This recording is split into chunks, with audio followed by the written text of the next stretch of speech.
Olá! Iniciamos mais uma conversa focada, um mergulho, né? Para buscar clareza. Hoje, o tema é algo que, olha, gera bastante dúvida, viu? Principalmente para quem está começando a explorar esse universo das terapias integrativas. É sobre como funciona o posicionamento dos ímãs no biomagnetismo medicinal. Chegou até nós um artigo bem detalhado que se propõe a responder justamente isso. A questão que muitos colocam é assim: a regra do polo norte sempre no lado direito e o sul sempre no esquerdo. Ele é absoluta. E o que acontece se o teste indicar o contrário? Nossa missão aqui é meio que destrinchar esses pontos, sabe? Baseados exclusivamente nos conceitos que estão nesse material que a gente recebeu. Queremos entender a lógica por trás da prática, os fundamentos descritos. Então, vamos abrir essa caixa. É uma excelente pauta, sim. E a fonte que a gente tem em mãos, ela não só detalha os princípios do biomagnetismo nesse aspecto específico, né? Como também faz uma distinção bem importante com a magnetoterapia. Acho que é uma ótima chance para a gente clarear como esses campos magnéticos são utilizados, claro, segundo a perspectiva do biomagnetismo medicinal descrito no texto, né? Na busca pelo reequilíbrio energético do corpo. Para a gente começar, o artigo menciona um conceito que parece central do Dr. Isaac Goes Duran: a ideia de uma normalidade energética no corpo.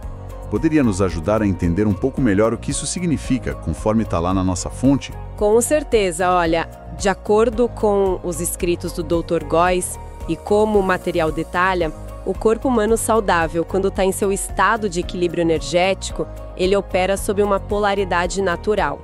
O hemicorpo direito, quer dizer, todo o lado direito do corpo, ele tende a um ambiente um pouco mais alcalino. Já em contrapartida, o hemicorpo esquerdo apresenta uma tendência natural a um pH ligeiramente mais ácido. Esse seria, digamos, o estado de referência, entende? O ponto zero de equilíbrio que o biomagnetismo visa manter ou então restaurar. Ah, entendi. Então, essa polaridade natural é a base para aquele posicionamento padrão que a gente ouve falar? Tipo, o ímã de polo norte, que geralmente é o preto, sendo aplicado no lado direito, e o polo sul, o vermelho, no lado esquerdo?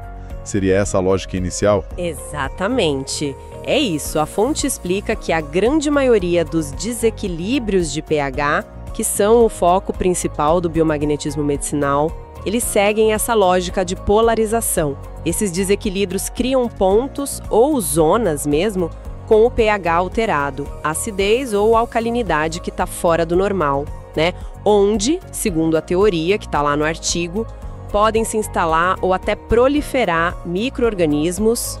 Vírus, bactérias. Isso, vírus, bactérias, fungos, parasitas. Ou também onde podem ocorrer disfunções glandulares, intoxicações. Aí o posicionamento padrão, norte-direita, sul-esquerda, busca justamente neutralizar essas alterações específicas, aplicando o campo magnético oposto para meio que empurrar o pH de volta para a normalidade naquele tecido, naquele órgão afetado, restaurando o equilíbrio bioelétrico local. Isso estabelece uma base, né?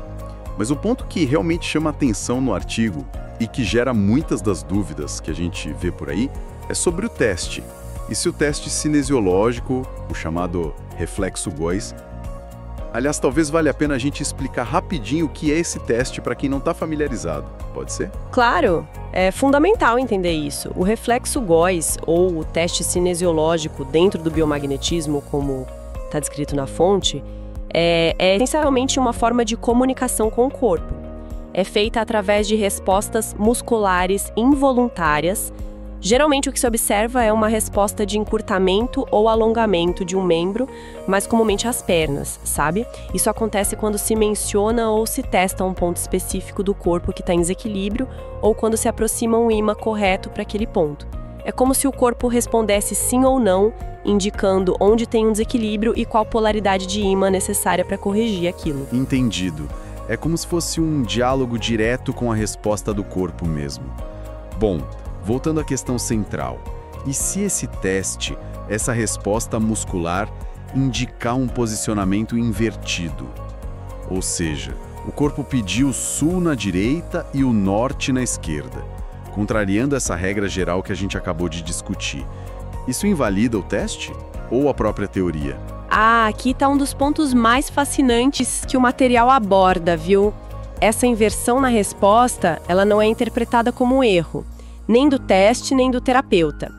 Pelo contrário, é vista como uma informação diagnóstica adicional e muito relevante. O artigo sugere que uma resposta invertida pode ser um indicativo forte de que o organismo está sofrendo com o que se chama de intoxicação por campos eletromagnéticos, ou eletroesmog, como também falam. Eletroesmog. O que seria isso exatamente? Pode detalhar um pouco? Claro. O texto define como essa poluição invisível, gerada pela nossa exposição constante a campos eletromagnéticos artificiais. Pensa nas redes Wi-Fi, antenas de celular, telefone sem fio, computadores, micro-ondas, toda essa parafernália eletrônica que cerca a gente hoje em dia. Segundo essa perspectiva que está lá na fonte, uma sobrecarga desses campos poderia alterar temporariamente a resposta bioenergética padrão do corpo, e isso levaria a essa inversão no teste kinesiológico. Ok, então, resumindo, a inversão não é um erro, mas um sinal, um alerta talvez. Diante desse sinal, qual é a conduta recomendada pelo artigo? Ignorar essa resposta invertida e aplicar o padrão, tipo tentando forçar o corpo a voltar para a regra, ou a gente segue o que o teste indicou? Não, de forma alguma ignorar. A orientação do material é bem clara, inequívoca. Confiar na resposta bioenergética individual do organismo, sempre. Se o reflexo GOES está indicando a necessidade de inverter os polos, sul na direita, norte na esquerda, por exemplo, é precisamente isso que deve ser feito. A resposta do corpo é soberana. O artigo ainda recomenda que, nesses casos de inversão, além de aplicar o par invertido como foi indicado, o terapeuta faça o rastreio completo para identificar todos os outros possíveis pares biomagnéticos que estejam ativos e também para monitorar o paciente nas sessões seguintes. A expectativa é que, tratando os desequilíbrios encontrados, e isso inclui a possível sobrecarga eletromagnética, o padrão energético se normalize. E aí o corpo volte a responder da maneira usual, norte-direita, sul-esquerda, nas testagens futuras. O biomagnetismo, tal como está descrito aqui, ele se baseia muito nessa escuta atenta, sabe? Nesse respeito pela comunicação do corpo. Isso reforça muito a ideia de uma abordagem altamente individualizada, né? Onde o corpo do paciente realmente guia o processo todo. E essa filosofia de seguir a resposta individual parece ser um divisor de águas quando o artigo compara o biomagnetismo com outra prática que também usa ímãs, a magnetoterapia. Parecem propostas bem distintas, apesar da ferramenta, o ímã, ser a mesma. Exatamente. E essa distinção é crucial para evitar confusões, algo que a fonte faz questão de frisar, de deixar bem claro. Enquanto o biomagnetismo medicinal, como a gente viu, se concentra em identificar e neutralizar pares biomagnéticos, que na teoria do GOES são esses dois pontos específicos no corpo que estão energeticamente conectados e associados a um desequilíbrio de pH ou a presença de patógenos, buscando então restaurar o equilíbrio do pH corporal como um todo. A magnetoterapia opera com uma lógica diferente. O artigo a descreve como uma abordagem mais focada em atuar diretamente sobre sintomas locais, coisas como dor, inflamação e na estimulação da regeneração celular em áreas específicas. Entendi. Então, se o foco muda desse equilíbrio mais sistêmico do pH para o alívio de um sintoma localizado, imagino que a forma de aplicar os ímãs também seja diferente, talvez mais direta, sem se prender tanto àquela regra da lateralidade direita e esquerda. É isso. É precisamente essa diferença na aplicação prática que o texto aponta. Na magnetoterapia, conforme os exemplos que são citados lá, os ímãs são frequentemente aplicados diretamente sobre a área afetada pelo sintoma. A preocupação principal não é identificar um par biomagnético específico ou seguir a regra de polaridade direita alcalina e esquerda ácida do biomagnetismo, não é isso. O objetivo é mais direcionado ao alívio local da dor ou da inflamação. O artigo até menciona alguns possíveis mecanismos de ação local. E quais seriam esses mecanismos? segundo o que o texto diz? Olha, o material sugere que na magnetoterapia acredita-se que os campos magnéticos aplicados ali, localmente, possam atuar, por exemplo, melhorando a circulação sanguínea e a oxigenação na área afetada. Isso ajudaria a remover substâncias inflamatórias, sabe? E também se menciona a possibilidade de influência sobre os potenciais elétricos das membranas das células, o que poderia modular a percepção da dor e acelerar os processos de reparo e cicatrização do tecido. É uma ação mais direta no local do problema. Entendi. E como isso se traduz em exemplos práticos de aplicação na magnetoterapia? O artigo cita alguns? Cita sim, dá alguns exemplos bem claros. Por exemplo, para cólicas menstruais, um ímã duplo ou um par de ímãs poderia ser aplicado direto sobre a região do baixo ventre. Para uma dor de cabeça tensional, talvez ímãs nas têmporas, ou um na testa e outro na nuca. Em casos de dores articulares, como num joelho ou ombro que está com processo inflamatório, os ímãs poderiam ser posicionados ao redor da articulação que está doendo. Veja que o foco é sempre a área sintomática, né? Buscando alívio e recuperação naquele ponto específico, sem a necessidade de um rastreio corporal completo ou da aplicação da regra de lateralidade do biomagnetismo. Ok. Acho que as peças estão se encaixando agora. Vamos tentar recapitular o que a gente extraiu dessa análise do material para ver se ficou claro. No biomagnetismo medicinal, a gente tem um padrão de referência baseado na polaridade energética natural do corpo, norte-direita, sul-esquerda. Certo.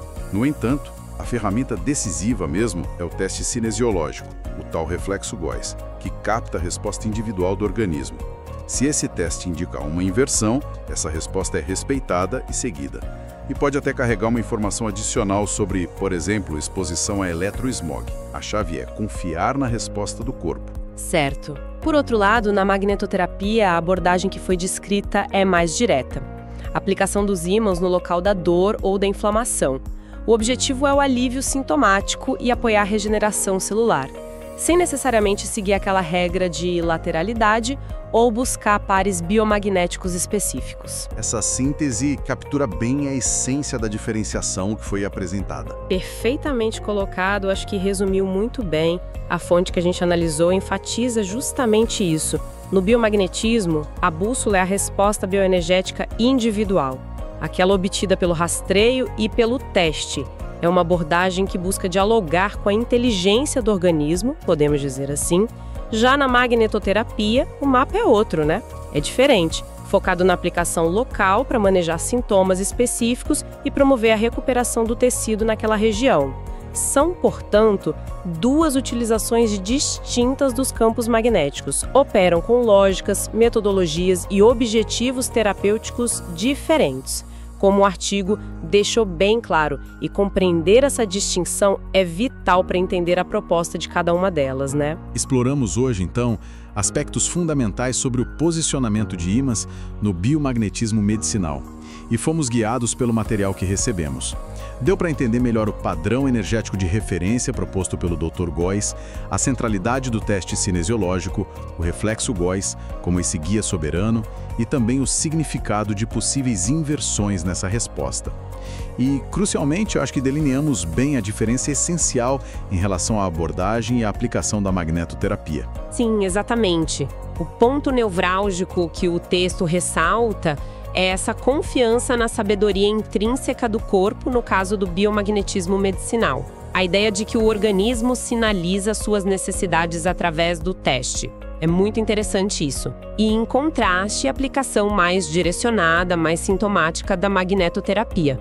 Ambas, como foi descrito na fonte, empregam campos magnéticos, mas as suas filosofias de aplicação e os seus focos de atuação, eles divergem significativamente. E se a gente conectar isso a uma reflexão talvez um pouco mais ampla, essa ênfase do biomagnetismo na resposta do reflexo Góis, como está apresentada no material, ela nos convida a pensar sobre a própria inteligência do corpo, não acha?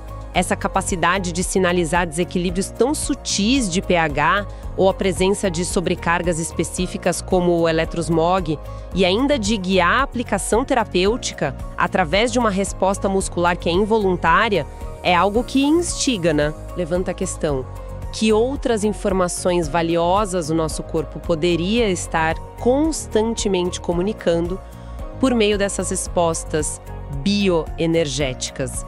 Informações que talvez a gente ainda esteja só começando a aprender, a escutar e a decifrar. Fica essa provocação para a gente pensar um pouco mais.